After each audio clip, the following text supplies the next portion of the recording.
Hello, welcome back to Visit Found Coast. This might be old news, you might already know this, but you said you wanted old news as well as new news. Another bit of interesting entertainment coming soon to the Found Coast. So make sure you've subscribed, make sure that you've hit the bell for notifications, and don't forget to sign up for your newsletter. And then you'll get all the news and the gossip.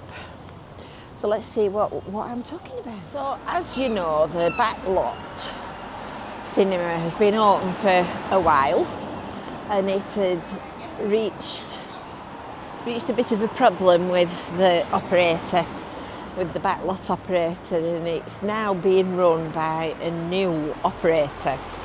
But they've closed the diner for the time being.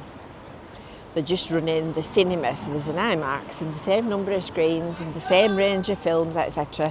So that's still open for business exactly as normal. So there's a new Houndshill sign gone up here, you might have noticed. That was installed yesterday, I think, by the same people that put our shop sign on the front of our Care for Cleveland shop. So there's a new company have applied for permission to use what was going to be the Wilkinson's shop. So Wilkinson's was going to have the unit which is in between the door of the Houndshill and the Backlot cinema.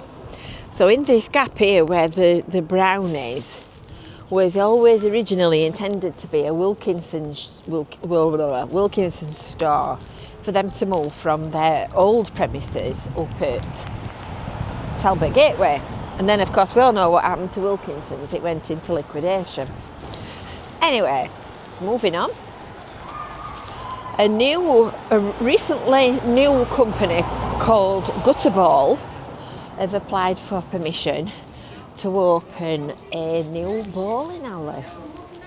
So I'm not sure whether it's literally just the gap between there and there, or whether it sort of goes back a bit further into there.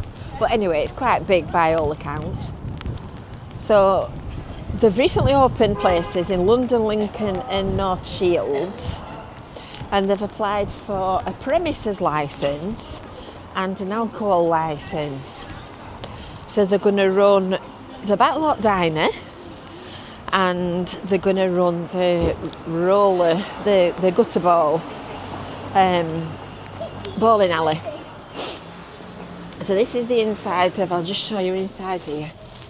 Is it working? Give it a push.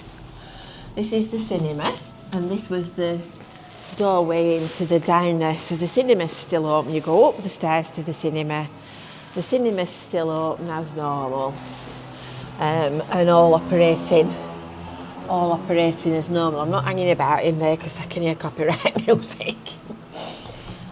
So they've got their reception area and the counter and the food and sweets and popcorn concession on the ground, on the first floor as you go upstairs. So apparently some of these Gutterball people have roller rinks, pool tables, darts, karaoke, etc.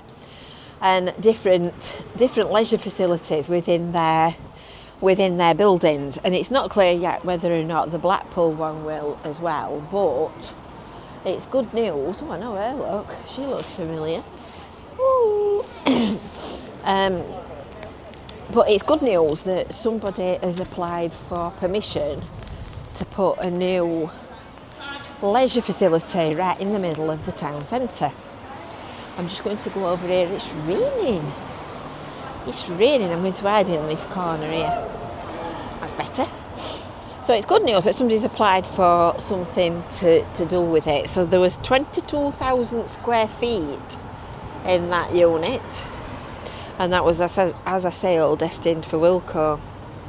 So they've also applied for permission to host indoor sporting events, live music and dance. So that should be quite good. It's a great spot because there's obviously the multi-storey car park upstairs at the Houndshill, which you can use quite late at night. It's opposite the Winter Gardens, right in the middle of the town centre. So if you're staying in Blackpool or visiting Blackpool, it's really convenient and handy. So I hope you've enjoyed that little update, that little look around, and until next time, we will see you later. Bye for now.